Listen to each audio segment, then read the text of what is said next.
Dengan lafaz bismillah, saya merasmikan pembukaan cawangan Tok Helmet kedua ini.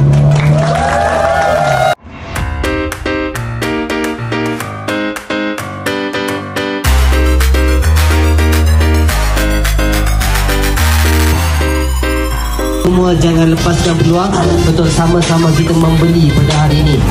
Kata pembuka kekalan, kita juga selamat datang untuk semua. Selamat datang kepada semua sekali bintang kita yang tercinta.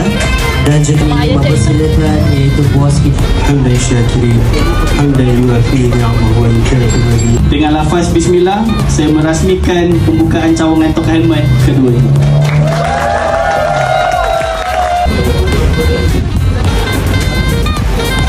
Jadi kita mempersilakan kepada semua sekali tamu kita yang hadir pada hari ini untuk sama-sama kita penuhkan atau untuk sama-sama kita masuk di dalam kedai kita pada hari ini untuk sama-sama kita merakamkan